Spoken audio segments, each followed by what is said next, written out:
Queridos, paz para todos vocês, excelente noite na presença de Deus. Você, seu lar, sua família, nós agradecemos a Deus porque Ele tem nos abençoado e nos dado a oportunidade de tirar um momento do nosso dia para meditar na sua palavra, aqui no canal Versículo do Dia, na nossa fanpage no Facebook. Deus tem uma palavra para você, Deus tem uma palavra oficial. Eu tenho certeza que Deus tem edificado as nossas vidas, porque eu também sou edificado pela meditação na palavra de Deus. É claro que antes da gente fazer a transmissão, a gente medita, estuda, anota. Então tudo isso é também edificação para as nossas vidas. É a oportunidade que o Senhor nos dá de meditar na sua palavra. Queridos, nós estamos no auge de uma grande crise mundial, que é a pandemia do coronavírus. Com toda certeza, a maior crise que esta geração nos últimos 30, 40, 50, 60 anos enfrentaram. Eu tenho ouvido muitos irmãos e alguns anciões até dizendo que nunca viram ou jamais imaginaram que veriam uma situação como esta. Um vírus que aparentemente é invisível, se espalhou pelo mundo e nós ficamos assim um tanto atarantados, sem saber muito o que fazer. Alguns países, pela estrutura que já têm, pela administração bem organizada de muitos anos, conseguem lidar com isso com mais facilidade, outros com menos, alguns chegam ao caos. E a minha intenção aqui não é aprofundar no assunto do coronavírus em si, mas convidar você para meditar nesse momento em que nós estamos vivendo, né?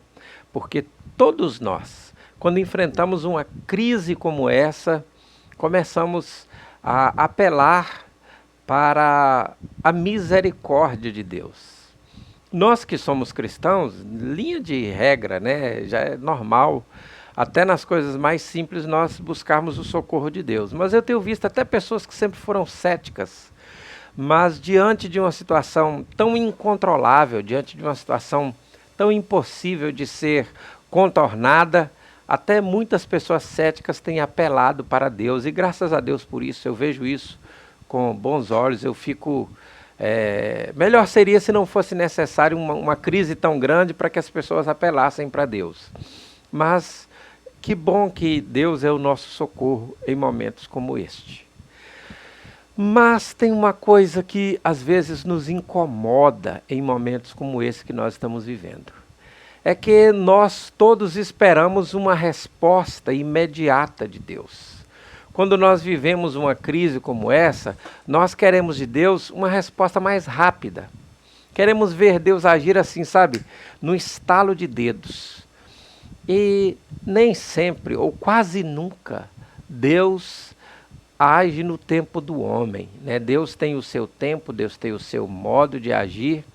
E como nós temos uma visão muito limitada de todas as coisas, né?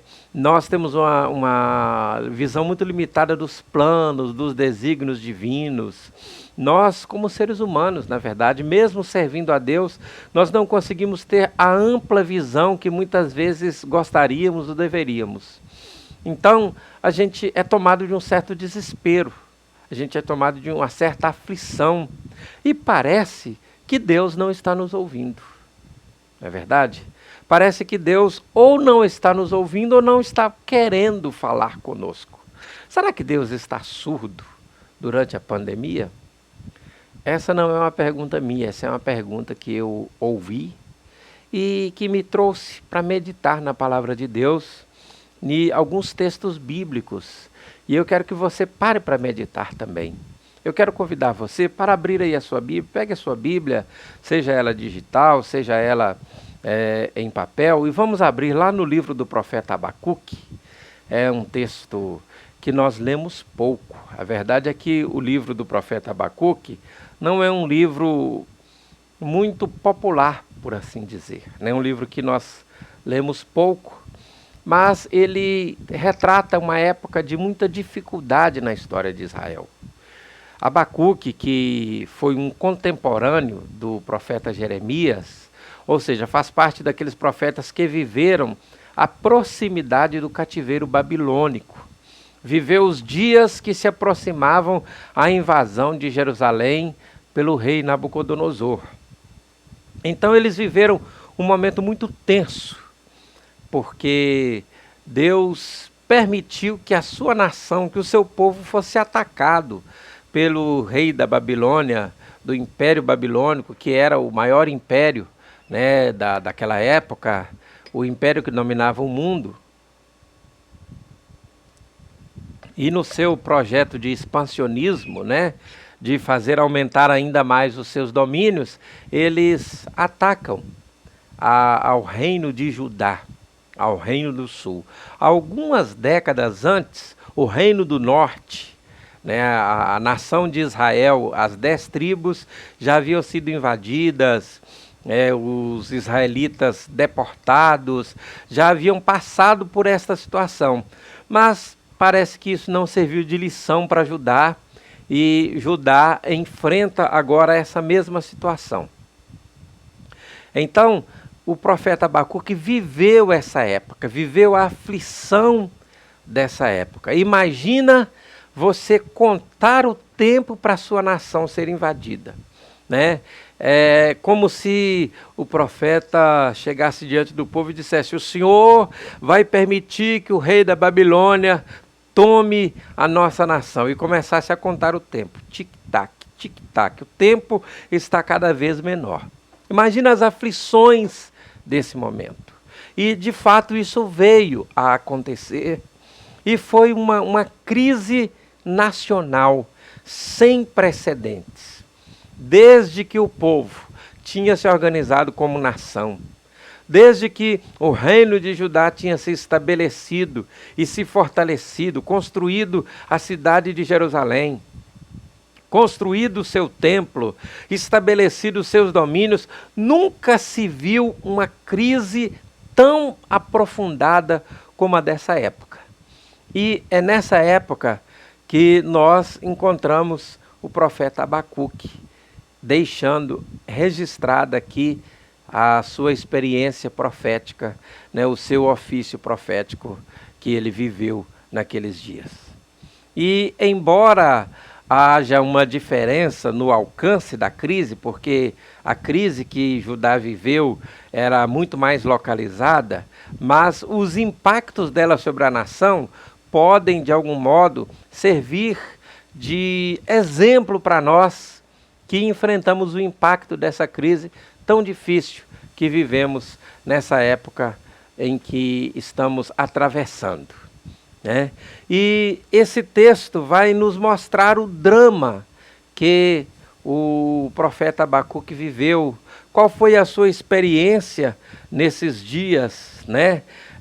Como ele se comportou, qual o impacto que isso teve na vida do profeta Abacuque. Nós, nesses dias, temos visto orações em favor do mundo, orações em favor das pessoas que estão sofrendo, oração para que Deus livre o mundo do coronavírus. Nós temos visto nas cidades mais afetadas as igrejas fazendo trabalhos de orações em frente a hospitais, em ambientes públicos, tudo em busca de uma resposta imediata de Deus. Mas parece que Deus não está ouvindo, não quer nos responder. O que de fato está acontecendo? O que nós podemos aprender com isso? Eu não estou dizendo que Deus não está ouvindo, mas como Deus não está agindo da maneira como a maioria de nós gostaríamos que Ele agisse, podemos ter essa falsa impressão. Então, eu quero convidar você para meditar na palavra de Deus aqui comigo. Tenha certeza que vai ser edificante e vai clarear algumas coisas no seu coração. Olha só o que diz o profeta Abacuque. Eu vou fazer a leitura aqui na Nova Versão Transformadora. Diz assim: esta é a mensagem que o profeta Abacuque recebeu numa visão. Até quando, Senhor, terei de pedir socorro? Tu, porém, não ouves. Clamo, há violência por toda parte, mas tu não vens salvar. Terei de ver estas maldades para sempre? Por que preciso assistir tanta opressão? Para qualquer lugar que olho, vejo destruição e violência. Estou cercado de pessoas que discutem e brigam o tempo todo. A lei está amortecida e a justiça não se faz nos tribunais. Os perversos são mais numerosos que os justos e, com isso, a justiça está corrompida. É claro que no andamento da nossa meditação nós vamos ler outros textos aqui nesse mesmo capítulo especialmente, mas o que me chama a atenção aqui é o desespero do profeta no relato da sua visão. Se você fizer a leitura na versão revista e corrigida, na versão revista e atualizada, o início, né, do texto que lemos diz assim: peso do Senhor sobre Abacuque. Essa expressão aqui fala do resumo do que seria o texto que ele escreveria. Seria uma mensagem muito pesada. Seria uma mensagem muito difícil de transmitir. Seria uma mensagem muito difícil de compreender também. É por isso que nesse texto do profeta Abacuque, ele coloca aqui os seus questionamentos diante de Deus e a maneira como Deus fala com ele, a maneira como ele aos poucos vai compreendendo os propósitos divinos. Eu quero convidar você para abrir o seu coração para nesses dias difíceis que estamos vivendo, você venha compreender os propósitos divinos. Não é apenas ouvir uma mensagem que vai trazer uma palavra de conforto para o seu coração, mas eu quero que esta mensagem seja aplicada na sua vida. Eu gostaria muito que você fizesse uma aplicação, você se colocasse no lugar do profeta. E então você vai compreender muita coisa que Deus quer falar conosco nesses dias. E o ponto de partida para a nossa meditação de hoje é o impacto da mensagem de Deus primeiro sobre o profeta. Aqui o texto diz que é o peso de Deus ou a mensagem de Deus sobre Abacuque. Abacuque ele não era apenas um canal transmissor, ele também recebia a mensagem. É um equívoco nós pensarmos que os profetas eram como se fosse uma impressora daquilo que Deus queria dizer. As impressoras, elas não são usadas para escrever os textos, elas não são usadas para reproduzir as fotografias, aquilo que ela vai imprimir. Ela só recebe ali um fio, né, por impulsos elétricos ali, a mensagem e coloca no papel. Ela é uma peça apenas transmissora. Os profetas não eram apenas um elemento mecânico na transmissão da mensagem. Os profetas recebiam junto com o povo, e muitas vezes mais que o povo, o impacto da mensagem que eles transmitiam. E então a primeira coisa que eu observo aqui é exatamente isso, que o profeta Abacuque viveu um drama para exercer o seu ofício profético. Ele não foi o único. Nós vamos ver que o profeta Jeremias também, que era seu contemporâneo, sofreu um grande impacto, porque ele diversas vezes foi retaliado, sofreu por causa da mensagem que ele transmitia. E outros profetas. Nós vamos encontrar profetas que foram mortos de maneira extremamente cruel. A história diz que o profeta Isaías foi cerrado ao meio. Nós vamos encontrar profetas sofrendo terrivelmente por causa da mensagem que eles transmitiam. Então, é muito importante a gente primeiro compreender o impacto desta mensagem sobre o profeta. E a primeira coisa que eu observo aqui é que o primeiro grande drama de Abacuque era ter que transmitir uma mensagem extremamente pesada. O povo de Israel, o povo de Judá, né, sendo mais específico, o reino de Judá, vivia uma situação espiritual decadente, envolvimento com idolatria, né? Nós vamos ver aqui no andamento da nossa meditação que havia desagregação social, havia toda uma situação extremamente complexa. Então, havia muita gente sofrendo, havia muita gente sentindo as amarguras do seu tempo, como há nos dias de hoje. Nós estamos vendo muita gente sofrendo, muita gente amargurado. Nós estamos vendo pessoas enfermas, com parentes enfermos, perdendo parentes, perdendo amigos, e é raro o dia em que a gente não entra numa rede social e não está lá luto. E para tornar isso tudo mais difícil, né, esta enfermidade que tem assolado o mundo impede até a despedida das pessoas que partem. Então, este é um momento em que as pessoas estão extremamente sensíveis, estão extremamente mexidas com todo esse problema do mundo. E o que as pessoas esperam dos profetas num tempo deste? Uma mensagem de consolo. Não é verdade? Espera uma mensagem de conforto, espera uma mensagem que traga paz, que traga tranquilidade, né? E o profeta, às vezes, também deseja trazer esta mensagem. Mas não era a mensagem de Deus para o povo naquele momento, porque Deus estava permitindo aquilo naquela época para trazer o povo à compreensão do seu estado espiritual e do seu afastamento de Deus. A mensagem do profeta, né, a profecia de Abacuque, não era uma profecia minuciosamente preparada para trazer ao povo um conforto. Muito ao contrário disso, ela era uma mensagem confrontativa. Então, quando ele recebe essa mensagem, ele também se sente impactado. Ele também se sente extremamente mexido com toda esta palavra.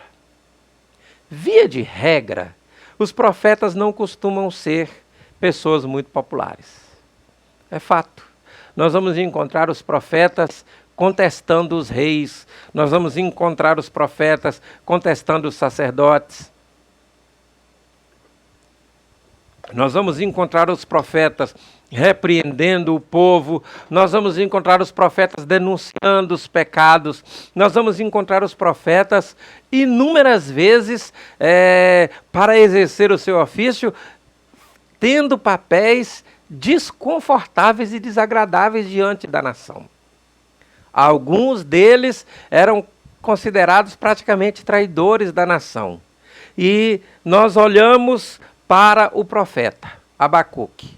E ele diz: peso que eu recebi do Senhor, peso do Senhor sobre o profeta Abacuque.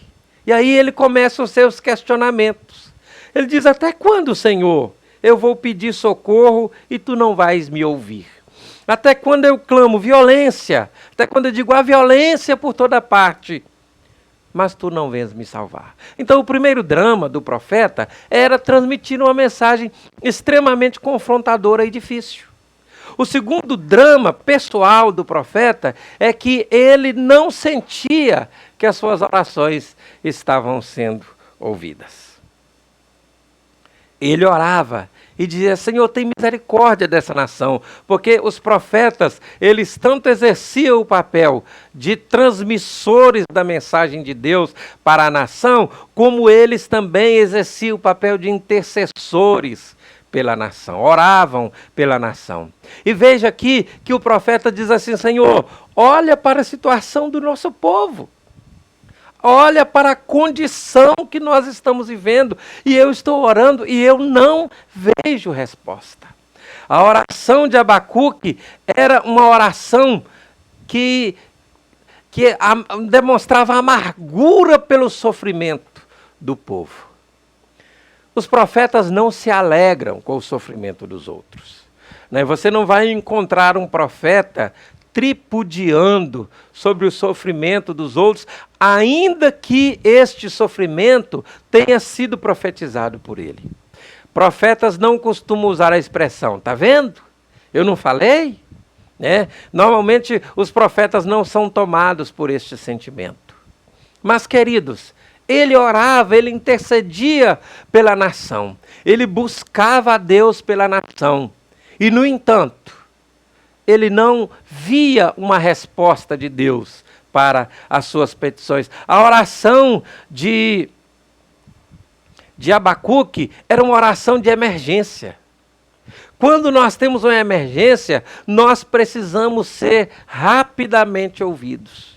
Quando nós enfrentamos uma crise, né, no nosso país, nós queremos uma resposta rápida. Ou se nós enfrentamos um problema localizado, um acidente, uma pessoa que adoece, a gente liga para a força policial, a gente liga para o corpo de bombeiros, a gente liga para o serviço de atendimento de emergência, né, de emergências médicas, e a gente quer o quê?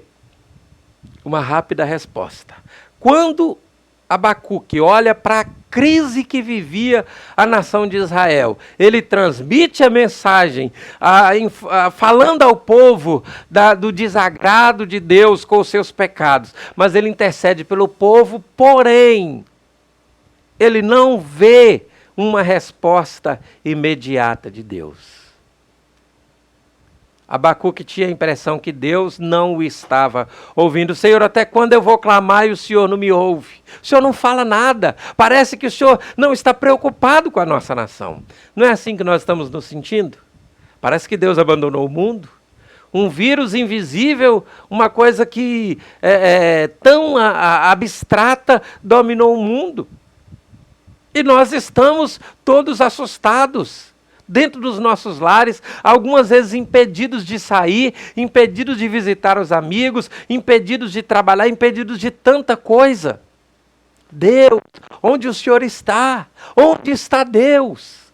Este é o sentimento que toma o coração de muita gente, e este era o sentimento que estava tomando o coração de Abacuque. Agora, o drama de Abacuque também é que, com essa demora da resposta de Deus, ele vê a sua geração se atolando num pântano tão grande de corrupção, de injustiça, de pecados, tanta coisa que tomava conta da nação. Queridos, que drama pessoal viveu Abacuque. No meio de tudo isso, ele olhava e via todas essas dificuldades. E ele era o profeta para transmitir a mensagem e interceder pelo povo. Mas ele intercedia e parecia que Deus não o estava ouvindo. Nós vamos perceber nessa mensagem aqui que teve momentos em que ele olhou e imaginou que a situação não teria mais um recurso.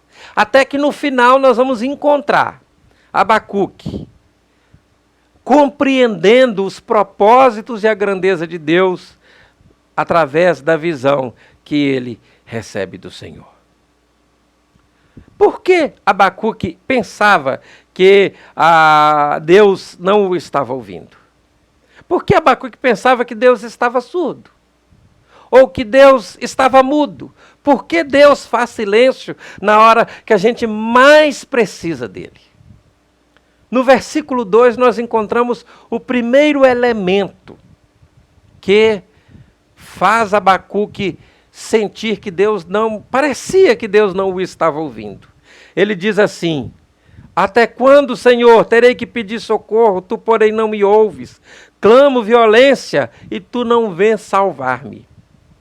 A nação de Israel, corrigindo, a nação de Judá, o reino de Judá, estava tomado por uma situação de violência completamente descontrolada. E isso se tornou algo gravíssimo. Por quê? Porque o reino para subsistir, ele precisa de um estado de funcionamento mínimo, uma condição mínima. E entre essas condições, as pessoas precisavam se sentir seguras.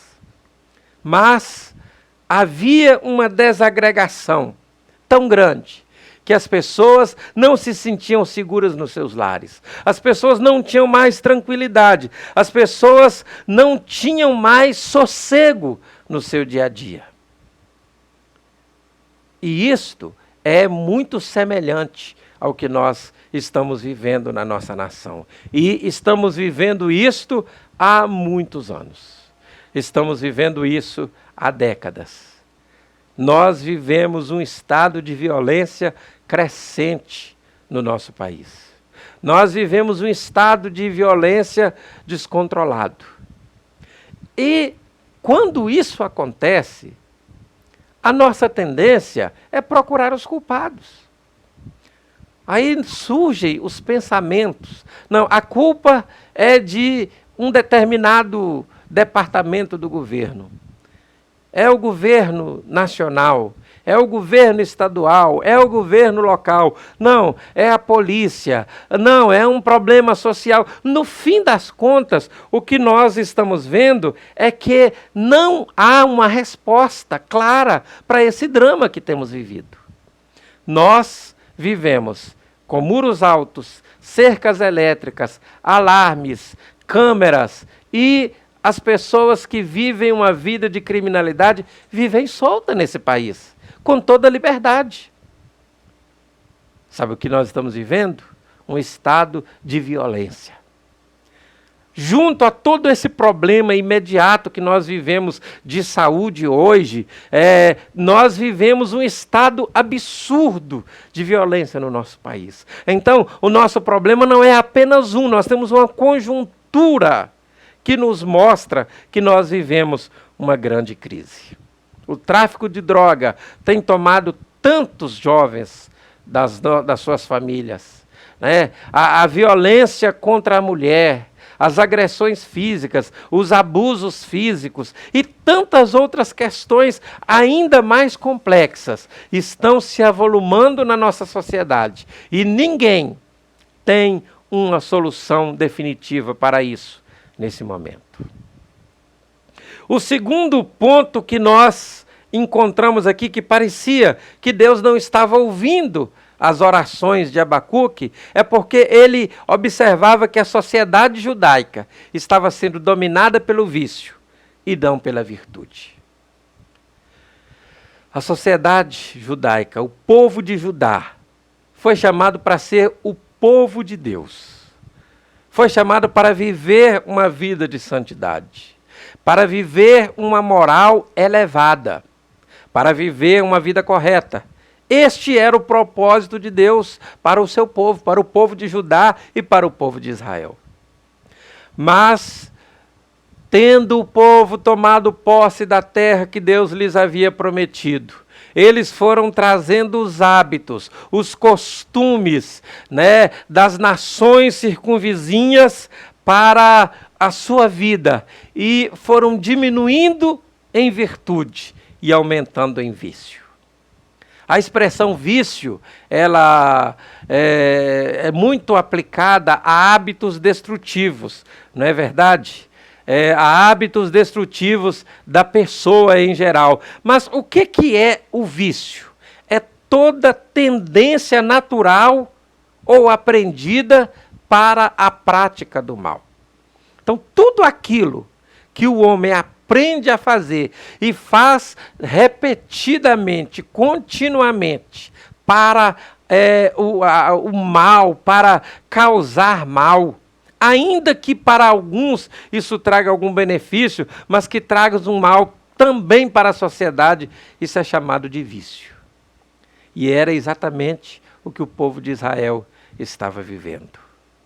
Corrupção política, corrupção religiosa, O povo vivia em torno do templo dizendo: templo do Senhor, templo do Senhor, templo do Senhor é este. Esse lugar nunca será destruído. Mas longe de Deus, sem viver uma vida de comunhão com Deus, os sacrifícios eram apenas práticas ritualísticas. E aí, como era apenas ritual, eles foram acrescentando outros rituais. O povo abandonou o Senhor.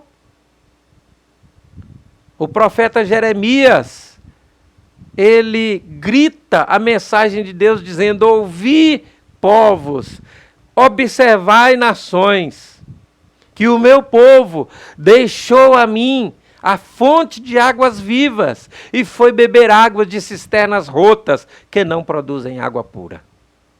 Esse era o estado de Israel, um povo que estava caminhando para uma vida de vícios. Queridos, não é isso que nós vivemos no mundo hoje? E toda a nação, preste atenção nisso que eu vou te falar aqui. Coloque os seus ouvidos atentos. Em nome de Jesus, ouça essa palavra. Toda nação que vira as costas para Deus será julgada por ele, padecerá os efeitos da sua rebeldia. Nós vimos nos séculos anteriores a Europa ser um grande berço de missões, mas o secularismo, o afastamento de Deus, levou a Europa a uma situação de ateísmo, de distanciamento de Deus, de postura anti-Deus, anti-cristianismo, anti-evangelho, e hoje nós vemos a Europa afundada no caos. Afundada em caos social, em crises que não se resolvem. As cidades mais bonitas do mundo, as cidades mais belas do mundo, vivem situações de crises incontroláveis. Permita-me dizer, olhemos para os Estados Unidos da América, uma nação fundada sob o propósito de buscar a Deus. Uma nação que foi fundada por movimentos que buscavam uma vida de pureza na presença de Deus. Mas olhemos para a América no último século, nos últimos 100, 80, 70 anos, a degradação moral, a cada dia aumentando, aumentando, aumentando. E os Estados Unidos, que já foi a grande potência do mundo, hoje não pode mais dizer isso. Sabe por quê, queridos? Porque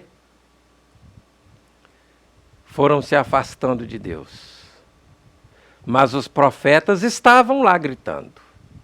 Eu me lembro de uma célebre frase de Billy Graham, que diz assim: nenhuma grande nação jamais foi vencida até haver destruído a si própria. É o que nós vimos. Exatamente o que nós vimos nos Estados Unidos da América. E é o que nós estamos vendo no Brasil nos últimos 50 anos. O povo se afastando de Deus. O povo buscando viver ao seu modo, a imoralidade crescente, a afronta contra Deus crescente, né? Ó, queridos, eu não estou aqui dizendo que Deus está castigando o Brasil, Deus está julgando a raça humana pelos seus pecados, mas nós também estamos nessa. Nós começamos a nos orgulhar, a nação, né? Não os cristãos, mas a nação, do seu carnaval, da nudez das mulheres do carnaval.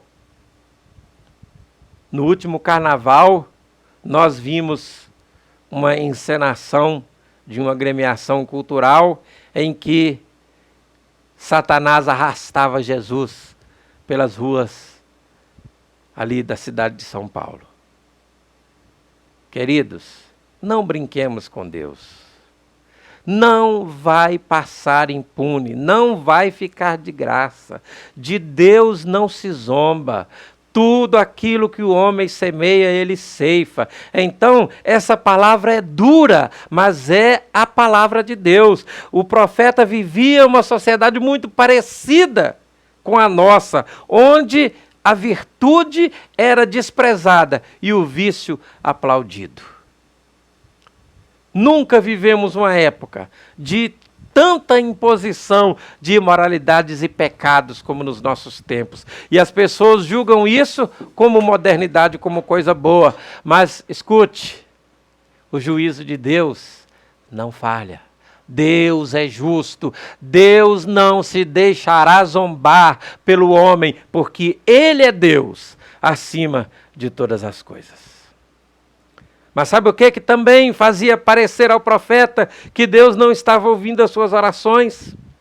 Porque havia um crescimento da opressão dos ricos contra os pobres.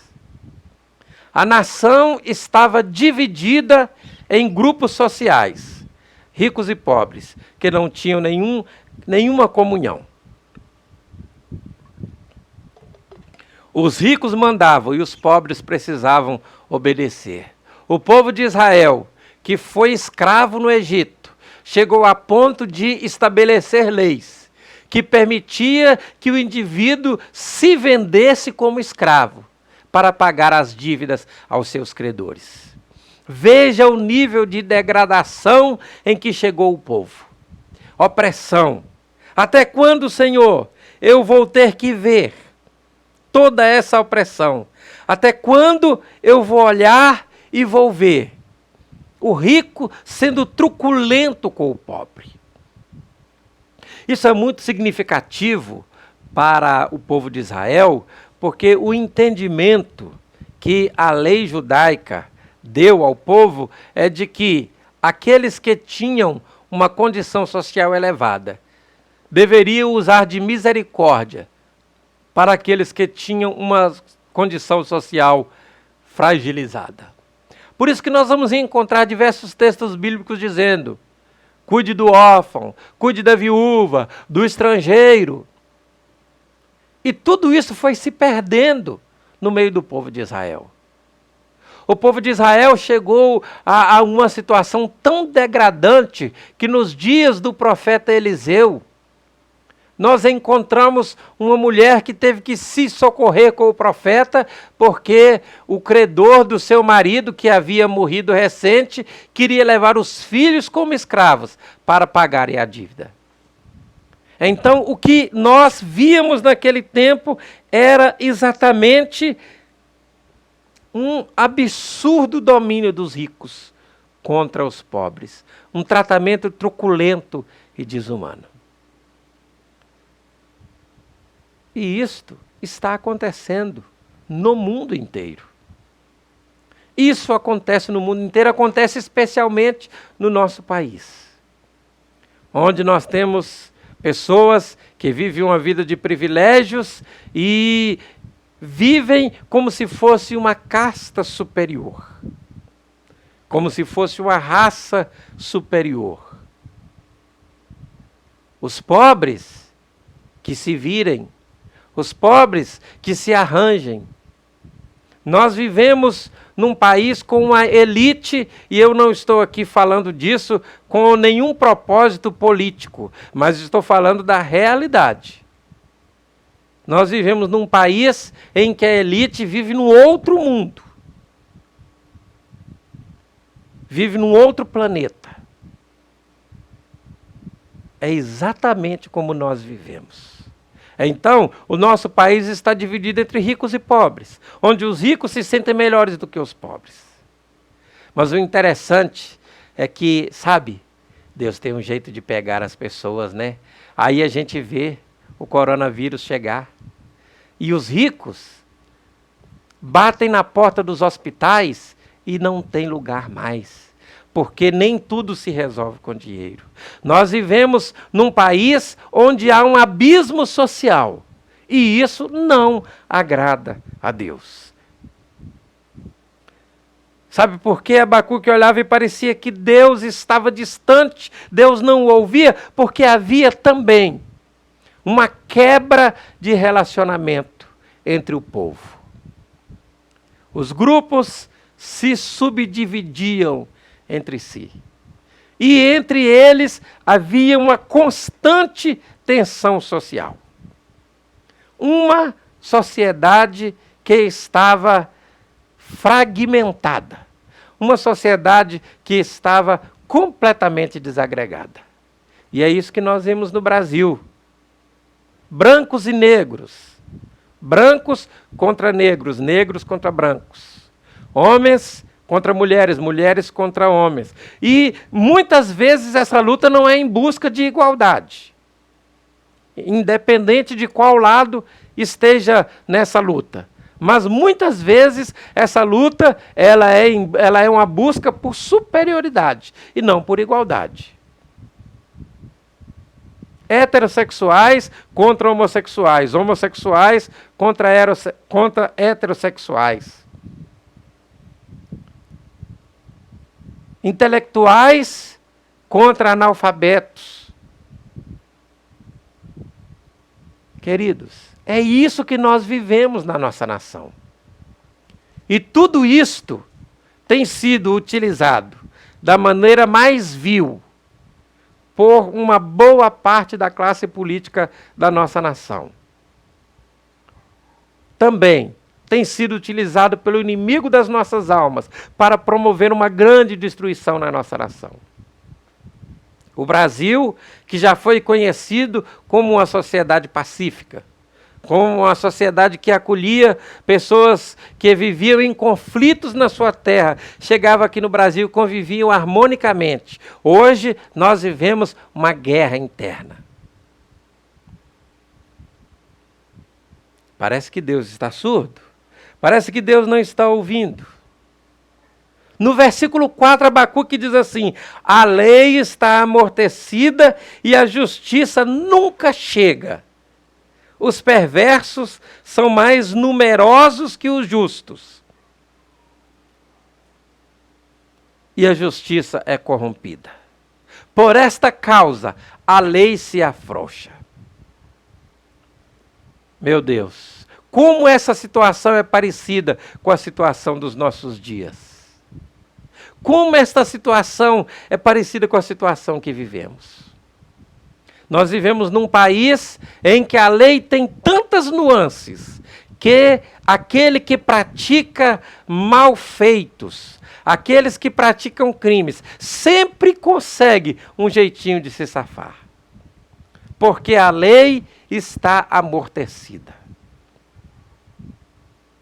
Olha que situação nós vivemos no nosso país.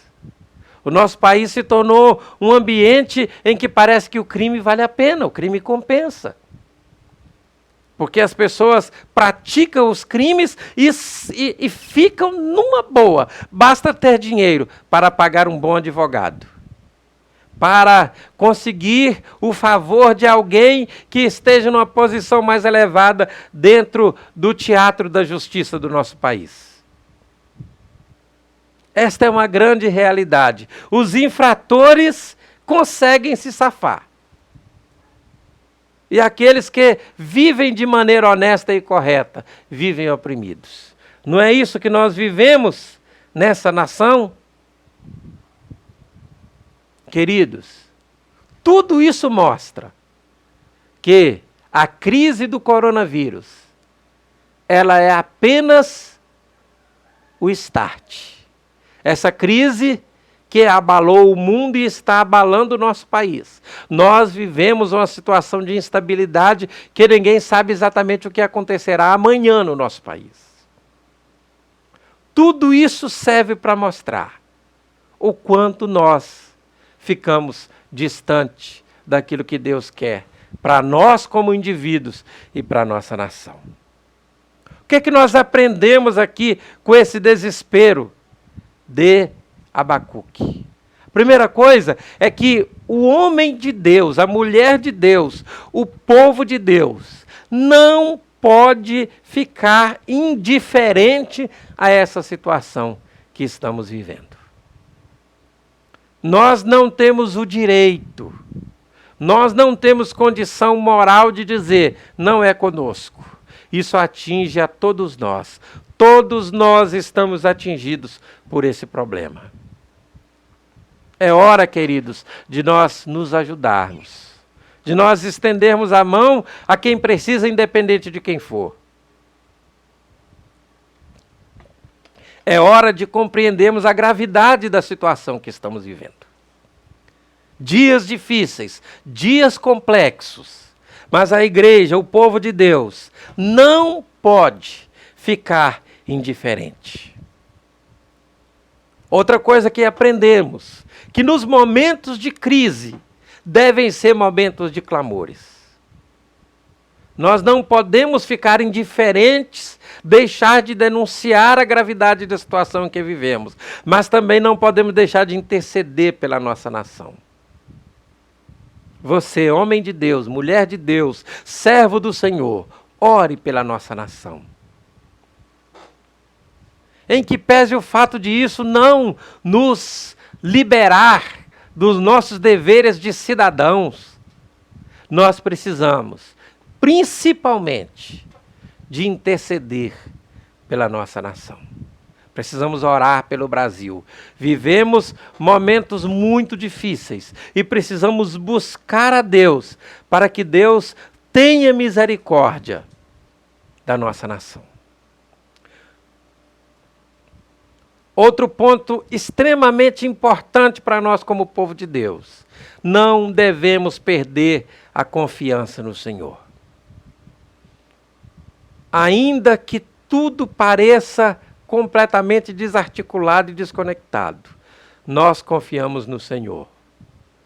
O povo de Deus não vai ser tomado pelo desespero. Nós estamos sim preocupados, mas não seremos tomados pelo desespero. Nós confiamos no Senhor. Do Senhor virá uma resposta para cada um de nós. Do Senhor virá uma resposta para a nossa vida pessoal. E Deus vai usar toda essa crise que estamos vivendo para despertar a nossa nação para a realidade do momento. O mundo precisa sair dessa anestesia. Nós não sabemos até que ponto Deus vai trabalhar isto. Nós não sabemos por quanto tempo Deus vai trabalhar dessa maneira. Nós não sabemos sequer se essa será a última grande crise do homem. Não, mas uma coisa nós sabemos. Deus é soberano na história. Deus nunca perdeu o controle da situação. Deus nunca perdeu o controle daquilo que está em suas mãos. Então, Ele tem um propósito em tudo isso. E nós confiamos no propósito do Senhor. Queridos, quando nós observamos a continuação do texto, nós vamos encontrar o Senhor respondendo para o profeta. Olha o que Deus diz para ele a partir do versículo 5. Observe as nações ao redor, olhem e admirem-se, pois faço algo em seus dias, algo que vocês não acreditariam mesmo que alguém lhes contasse. O que nós observamos aqui, queridos, é que Deus responde.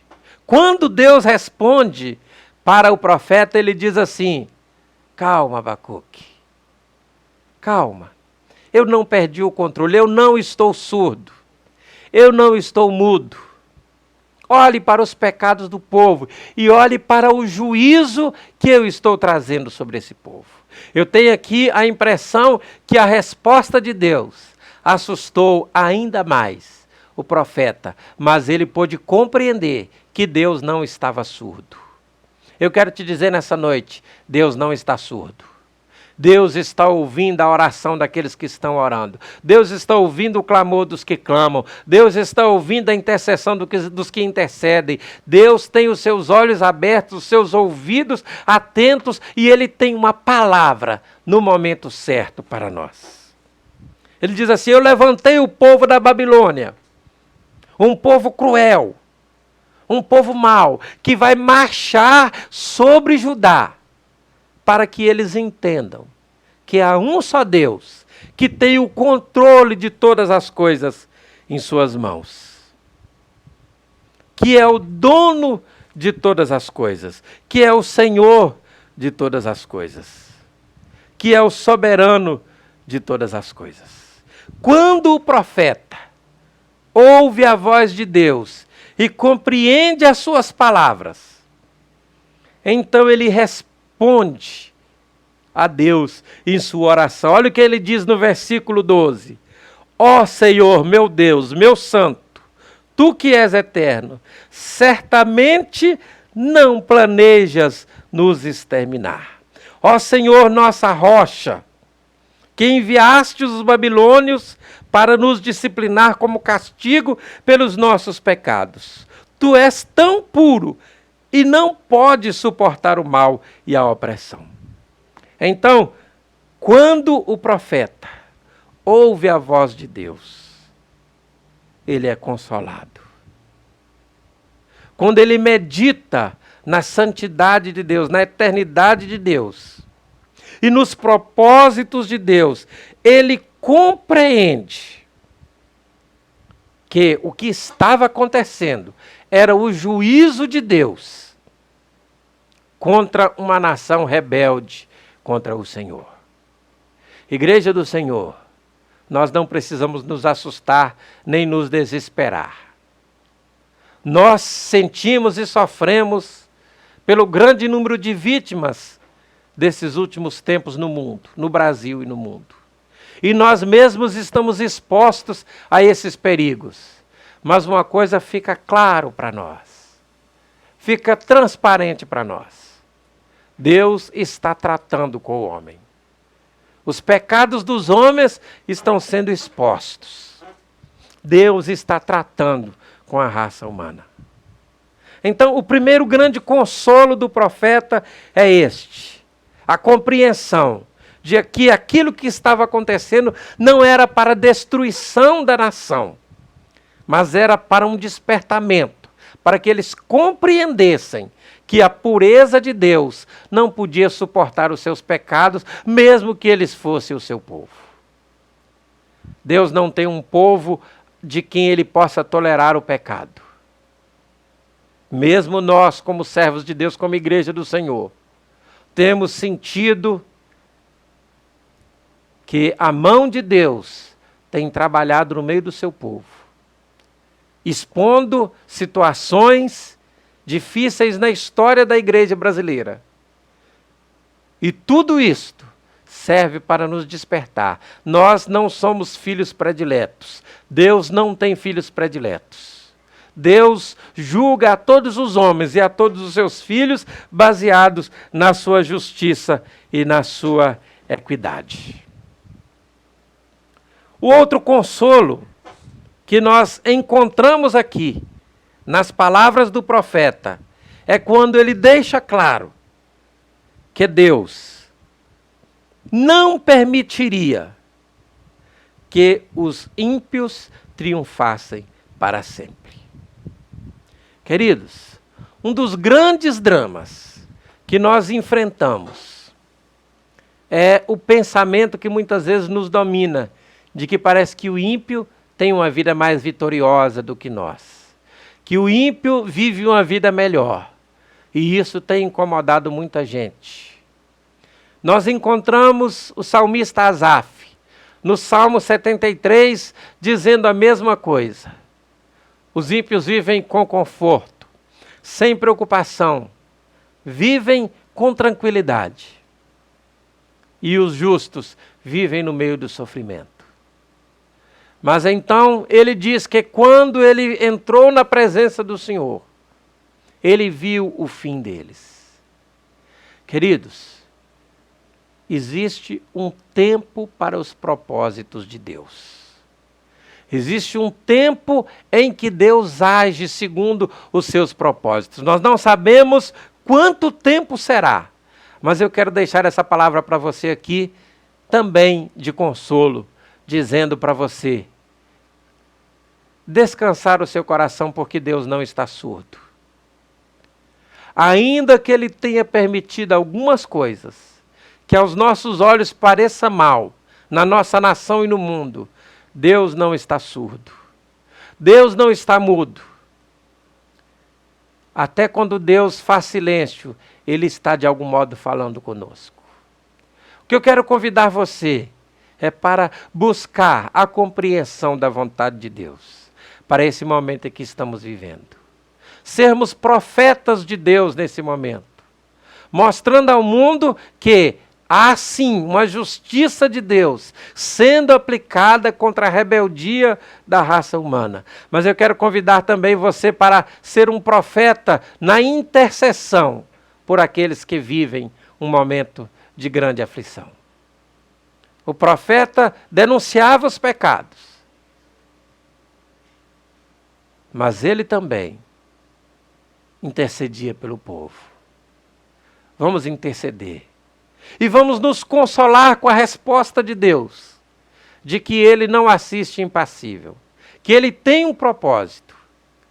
Queridos, a nossa visão é muito mínima, nós enxergamos muito pouco, nós não temos uma visão distante e nem ampla daquilo que vemos, que vivemos.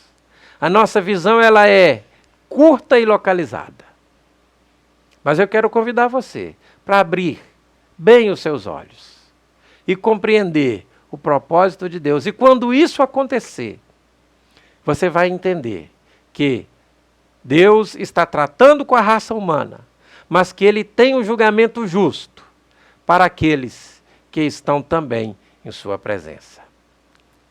Eu oro por você nesse momento, eu oro por sua família, para que o Senhor traga paz ao seu lar. Você que tem sofrido com esta enfermidade, que tem perdido amigos, parentes, também perdi queridos amigos, pessoas maravilhosas que partiram para a eternidade. E isso nos dói bastante. Mas eu permaneço confiado no Senhor e convido você a permanecer confiado no Senhor. Curve a sua cabeça e oremos. Pai amoroso, graças te damos por seu grande amor. Vivemos os dias mais difíceis deste século, desse último século, dos últimos 100 anos da história. E o Senhor permitiu que nós estivéssemos aqui. E nós oramos agora pedindo, Senhor, a compreensão dos teus planos para esse momento e a força para agirmos como profetas teus, nessa nossa geração tão decaída, tão distante de Ti, Senhor. Não permita que o nosso coração seja tomado de ceticismo e que venhamos a pensar que o Senhor está distante ou não está nos ouvindo. Mas abre as janelas do nosso entendimento, Senhor, para que possamos compreender os Teus planos e o Teu agir na história do homem e na nossa história, Pai. Consola os que sofrem perdas. Consola os que estão enfermos. Senhor, nós oramos porque confiamos em Ti, mas nós nos entregamos ao Teu propósito, Pai. Em nome de Jesus, Senhor. Em nome de Jesus. Amém. Amém, querido? Continue sempre conosco. Estamos transmitindo as nossas mensagens às 20 horas no YouTube, de segunda a sexta-feira, e às 21 horas no Facebook. Curta a nossa página, curta o nosso canal, se inscreva aí no nosso canal, participe, compartilhe. Eu tenho certeza que essa mensagem vai edificar a sua vida. Fique na paz. Deus te abençoe.